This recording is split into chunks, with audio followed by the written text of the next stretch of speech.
एक बालक स्कूल में जाता था लेकिन बड़ा शरारती था। पढ़ाई में उसका ध्यान नहीं लगता था, मन यहाँ-वहाँ खेल-कूद में विचलित रहता था। माँ परेशान थी, टीचर परेशान थे। टीचरों ने माँ को कह दिया कि आपके बेटे को सुधारना बड़ा कठिन है। लेकिन माँ ने भी ठान ली थी कि मैं कुछ करूँगी। इसलिए माता ने विचार किया कि मैं अपने पुत्र को अनुशासित करूँगी। माता ने पुत्र को बुलाया और कहा कि बेटा, सबसे पहले नियम कि जब तक होमवर्क पूरा नहीं होगा तब तक आप टीवी नहीं देखोगे। दूसरा, टीवी देखने के भी नियम हम परिवर्तित कर रहे हैं, आप सप्ताह में केवल 2 प्रोग्राम देख सकते हो।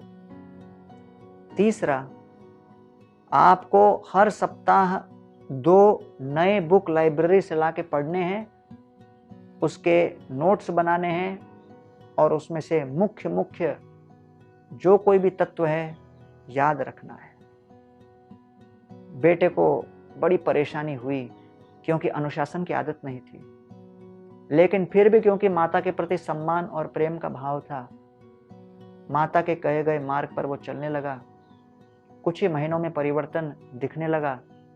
टीचरों ने देखा कि बाकी छात्र जो पूरे सामान्य ज्ञान के प्रश्न का उत्तर नहीं दे पाते, अचानक ये लड़का जो पहले बिल्कुल शरारती और विचलित रहता था, उधम मचाने में सबसे आगे, वो उठ कर जटिल प्रश्नों का उत्तर दे रहा है। एग्जाम में उसके नंबर बढ़ने लगे, व्यवहार सुधर गया, एकाग्रचित मन के साथ पढ़ाई में ध्यान लगाने लगा। तब सब लोग समझ गए कि इसके जीवन में महान परिवर्तन हुआ है। और पहले हम इसको बेवकूफ मानते थे, लेकिन वास्तव में उस व्यक्ति के अपने वास्तविक गुणों को प्रकट करने से पहले उसे बेवकूफ घोषित करना हमारी बेवकूफी होगी। इसलिए उसकी माता ने उसके अंदर गुणों को देखा, उसको अनुशासनबद्ध किया और तत्पश्चात उनके गुणों को बाहर प्रकट किया। जिस प्रकार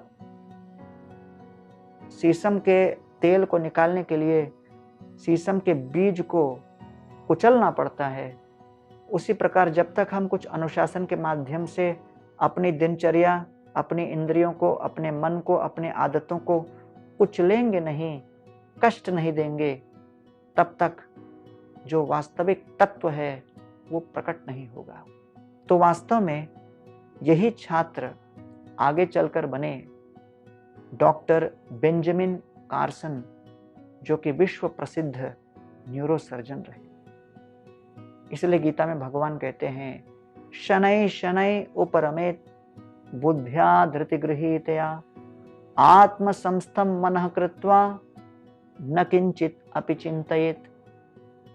जब मन अपने स्वाभाविक भाव से यहाँ वहाँ विचलित होने लगता है, तो बुद्धि का प्रयोग करके हमें उस मन को नियंत्रित करना है, एकाग्रचित करना है। और जब वो मन भगवान पर एकाग्रचित होगा, तब बुद्धि योग के माध्यम से हम अपने हर कार्य प्रणाली भगवत चेतना में, उनकी सेवा में, दूसरों के जीवन को परिवर्तित करने में प्रयोग कर पाएंगे।